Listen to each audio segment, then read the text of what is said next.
My name is Shiv Sharma. तो आज हम स्टार्ट करने वाले हैं पी ब्लॉक के तत्व। तो पी ब्लॉक के तत्व ये हिंदी मीडियम वालों के लिए, जैसे कि राजस्थान बोर्ड है, यूपी बोर्ड है, बहुत सारे बोर्ड हमारे इंडिया में ऐसे भी हैं जो हिंदी मीडियम से पढ़ाई करवाते हैं। तो उन स्टूडेंट्स के लिए मैं हिंदी मीडियम की वीडियोस बना रहा हूँ। रसायन विज्ञान में हिंदी मीडियम बहुत ही ज़्यादा जो है आगे की साइड है। ऐसा नहीं है कि हिंदी मीडियम बहुत पीछे है और इंग्लिश मीडियम वाले बहुत आगे हैं। ये सब गलत सोच है। हम हिंदी मीडियम वाले भी बहुत अच्छी तरीके से इसे स्टडी कर सकते हैं और बहुत अच्छी तरीके से केमिस्ट्री की फील्ड में बहुत आगे जा सकते हैं। आईआईटी जेईई नीट किसी भी एग्जाम में, एनटीएससी एग्जाम में, यूपी बोर्ड एग्जाम में आप ये देखेंगे कि हिंदी मीडियम वाले बच्चों का पासिंग परसेंटेज बहुत ज्यादा है। तो इसीलिए ये चैप्टर हिंदी मीडियम के लिए स्पेशल बनाया गया है। मैं आपको बता देता हूं कि पी ब्लॉक के तत्व, पी ब्लॉक के जो तत्व हैं वो केमिस्ट्री में, इनऑर्गेनिक केमिस्ट्री में बहुत ही ज्यादा इंपॉर्टेंट पार्ट है। इसका जो पहला पार्ट होता है वो हम 11th क्लास में पढ़ते हैं और दूसरा पार्ट यहाँ पे पढ़ते हैं। दो समूह हम वहां पढ़ते हैं और बाकी के जो बचे हुए समूह हैं वो यहाँ पढ़ते हैं। तो छोटी छोटी पॉइंट जो कि आपने 11th में पढ़े होंगे वे सारे के सारे पॉइंट्स आपने वहां पे कवर कर लिए हैं। मैं बात कर रहा हूँ क्लास 12th के लिए। तो बोर्ड के एग्जाम है, इस वजह से हम इसे बोर्ड के ही तरीके से पढ़ेंगे। ये चैप्टर स्टार्ट कर रहा हूं अभी मैं केवल पी ब्लॉक के तत्वों के लिए यहाँ पे बेसिक जानकारी देने वाला हूं और मैं 2 वीडियोस में केवल इनके परिचय देने की कोशिश करूंगा। पढ़ाने का इसमें इतना ज्यादा रोल नहीं है, आपको बस समझना है और जो चीजें मैं मार्क करूं उन्हें बस आप ध्यान से अपनी कॉपी में राइट डाउन करेंगे। आप इस चीज को भी ध्यान रखें कि ये चैप्टर इतना इंपॉर्टेंट है कि कोई भी एग्जाम ऐसा नहीं है आज तक जिसमें इसमें से क्वेश्चन ना आया हो। तो हम इसे शुरू करते हैं फ्रेंड्स। तो आप पहले थोड़ा सा ये देख लें कि पी ब्लॉक के तत्व हैं और मैं ये भी चीज आपको बता देता हूं कि आपको कौन कौन से पॉइंट पे ध्यान रखना है। तो मैं इसके लिए जो साइन दे रहा हूं वो दे रहा हूं रेड कलर। जो भी इंपॉर्टेंट होगा इस तरीके से आपको रेड कलर में ये शो हो जाएगा। ओके स्टूडेंट, आगे चलते हैं। तो इसमें हम ये बताएंगे कि पी ब्लॉक के तत्व आपने boron family, carbon family, nitrogen family, oxygen family, fluorine वाली फैमिली और नोबल गैस वाली फैमिली, ये सारे पी ब्लॉक के तत्वों के अंदर आते हैं, अंतर्गत आते हैं। आपने ये चीज आपको पहले से ही पता है। तो हम इसके बारे में बेसिक इंट्रोडक्शन, एक परिचय कि हमें ये जानना है कि आज के हमारे बड़े बड़े क्वेश्चन हो जाते हैं लेकिन छोटे क्वेश्चन हमारे से छूट जाते हैं। तो वे छोटे क्वेश्चन आज हम इसमें से करेंगे। तो शुरू करते हैं। पृथ्वी एक ऐसा ग्रह है जिस पर विभिन्न प्रकार के तत्वों का भंडार पाया जाता है। पृथ्वी पर कई प्रकार के तत्व पाए जाते हैं और इनके रासायनिक भौतिक गुण अलग अलग होते हैं। ये चीज आपको भी पता है कि जितने भी हमारे तत्व हैं उसमें से मोस्टली तत्व हमारी पृथ्वी में से पाए गए हैं और बाकी के तत्व हमारे कहां से पाए गए हैं, वो हमने बनाए हैं। उन्हें मैन मेड बोलते हैं, जो आदमी ने बनाए हैं। तो हम इसमें इतने सारे तत्वों की स्टडी जो है अलग अलग करते हैं और फिर वर्गीकरण भी करते हैं उनका।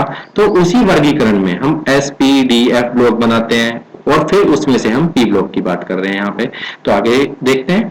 थर्ड लाइन, पी ब्लॉक के तत्व और एस ब्लॉक के तत्वों को संयुक्त रूप से निरूपक तत्व, रिप्रेजेंटेटिव एलिमेंट या मुख्य वर्ग के तत्व कहा जाता है।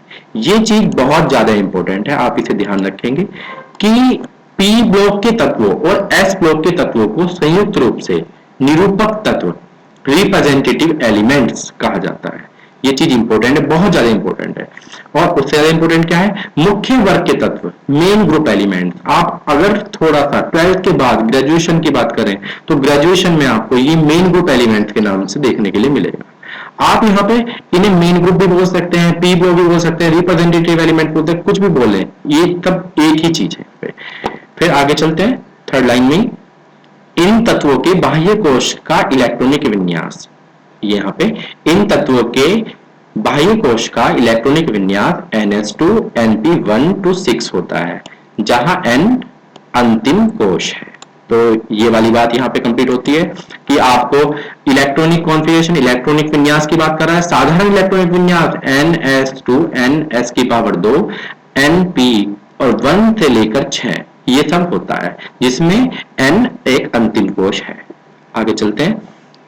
इस ब्लॉक के तत्वों के अंतिम कोश के s उपकोश में 2 इलेक्ट्रॉन रहते हैं। तो s उपकोश जो होगा वो पहले से ही भरा हुआ होगा और p उपकोश में 1 से 6 इलेक्ट्रॉन रहते हैं, जबकि बाह्य कोश में पहले कोश में 8 या 18 इलेक्ट्रॉन होते हैं हीलियम को छोड़कर। ये छोटी सी चीज आपने पहले भी जानते हैं और अब भी आप इसे यहाँ पे कर लेंगे। हम यहाँ से पढ़ेंगे। प्रत्येक आवर्त में पहला बाह्यतम इलेक्ट्रॉनिक विन्यास ns2 np1 ns2 np6 तक परिवर्तित होता है। ये चीज क्या है कि ns2 तो है ही है, लेकिन np1 से लेके np2 np3 np4 np5 np6 तक ये यहाँ पे परिवर्तित हो सकता है। तो ये चीज भी हम अंडरलाइन कर लेंगे यहाँ पे। आगे चलते हैं। प्रत्येक आवर्त ns2 np6 उत्कृष्ट गैसों के इलेक्ट्रॉनिक विन्यास के साथ समाप्त होता है। क्योंकि आवर्त की बात कर रहे हैं तो ये भी बताएगा बार बार कि अगर इसके आवर्त की बात करेंगे तो ns2 np6 ये उसके उत्कृष्ट गैसों के इलेक्ट्रॉनिक विन्यास के साथ समाप्त हो जाएगा।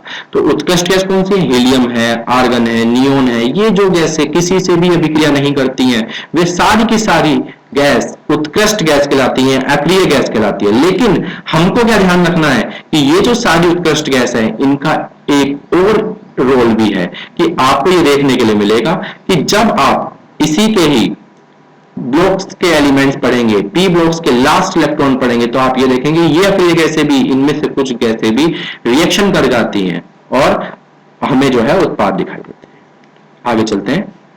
उत्कृष्ट गैसों में संयोजी कोश में सभी कक्षक इलेक्ट्रॉन पूरे से भरे होते हैं। ये आपको पता है पहले से ही। आगे चलते हैं। इलेक्ट्रॉनों को हटाकर या जोड़कर इस स्थायी व्यवस्था को बदलना बहुत कठिन होता है। आपको ये पता होना चाहिए कि इलेक्ट्रॉन निकालना या उसमें इलेक्ट्रॉन डालना उसके उपकोश में, ये बहुत ही ज्यादा मुश्किल है।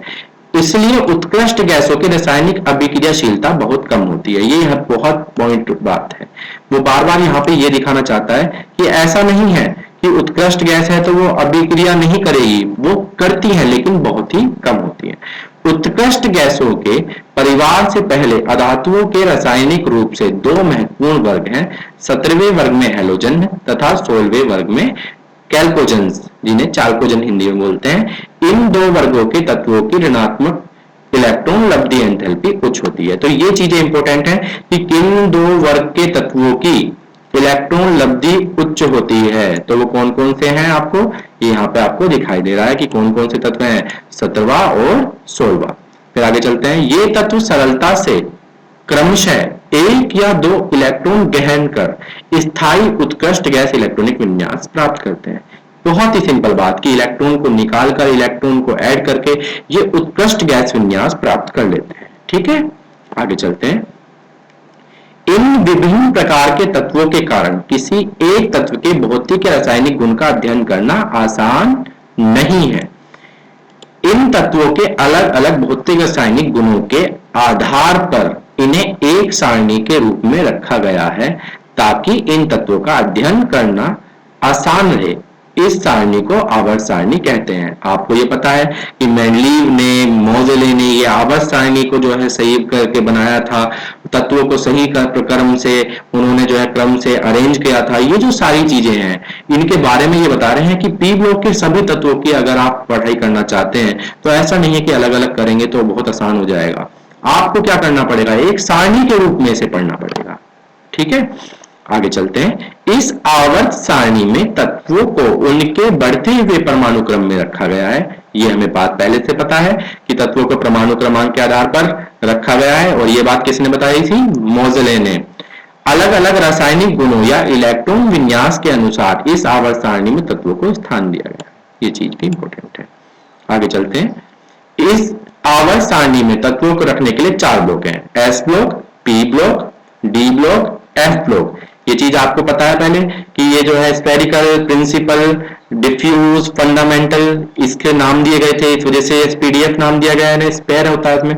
यहाँ ब्लॉक का नामकरण इस आधार पर दिया जाता है कि उनमें रखे गए तत्वों में आखिरी इलेक्ट्रॉन किस कक्षक में जाता है। अगर आपको ये पता करना है कि ये वाला इलेक्ट्रॉन है और ये इसके कक्षक में है, तो आप इजीली पता कर सकते हैं कि वो कौन से ब्लॉक का तत्व है। अर्थात यदि किसी तत्व में आखिरी इलेक्ट्रॉन एस कक्षक में जाता है तो तत्व को एस ब्लॉक में रखा जाएगा। इसी प्रकार तत्व में आखिरी इलेक्ट्रॉन पी कक्षक में भरा जाता है तो पी कक्षक ब्लॉक का तत्व होगा। ये चीज भी बहुत ज्यादा आपको इंपोर्टेंट है, आपके लिए बहुत ज्यादा इंपोर्टेंट है। इसे आप कॉपी में नोट डाउन करेंगे और पॉइंट वाइज स्टडी करेंगे। ठीक है, पॉइंट वाइज स्टडी करने से बहुत इजीली आप जो है याद कर सकते हैं। अगर आपको मेमोराइज नहीं हो रहा है, किसी भी तरीके से याद नहीं हो रहा है, तो आप पॉइंट वाइज स्टडी कीजिए। पॉइंट वाइज स्टडी करने का बेनिफिट है कि आपको बहुत लंबे टाइम तक आपके माइंड में रिटेन रहेगी वो सारी चीजें। तो हम इससे आगे की जो वीडियोस बनेगी उसमें आगे की बात कंप्लीट करेंगे। आपको बता देता हूं, इससे आगे हम पी ब्लॉक के तत्व की व्याख्या पढ़ेंगे, ये पूरी टेबल पढ़ेंगे, परमाणु क्रमांक, प्रामाणिक द्रव्यमान, इलेक्ट्रॉनिक विन्यास, आयन एंथैल्पी, ये सारे गलनांक क्वथनांक ये बहुत ज्यादा इंपॉर्टेंट है, जो कि बोर्ड में बिल्कुल आते हैं। और इलेक्ट्रॉनिक विन्यास अभी रह रहा है, इतनी सारी चीजें हैं, ये हमें अभी कवर करनी है, जो कि मैं इससे अगली वाली वीडियो में आपको कवर करके बताऊंगा। ठीक है फ्रेंड, मैं आपको इसकी वीडियोस के अगली वीडियोस के लिंक मैं आपको डिस्क्रिप्शन में दे दूंगा। आपको बस ये करना है कि आप इन पॉइंट को कॉपी में नोट करके अच्छे से याद करें और पी ब्लॉक को बिल्कुल भी इजीली निकाले। बहुत ही इंपॉर्टेंट ब्लॉक है और हमेशा इसमें से 5, 6, 10 क्वेश्चन आपको जो है किसी भी एग्जाम में, कॉम्पिटिटिव एग्जाम में देखने को मिल सकते हैं। बोर्ड में बहुत ही इंपॉर्टेंट चैप्टर, अपना अलग ही वेटेज है इसका बहुत सारा, ये यहाँ पे आता है। पीडीएफ में आपको लिंक देता हूं, आप वहां से डाउनलोड कीजिए और इसे पढ़ने के लिए बिल्कुल तैयार हो जाइए। बहुत अच्छा चैप्टर है, बहुत इजीली आप इसे याद कर सकते हैं। Thank you friends.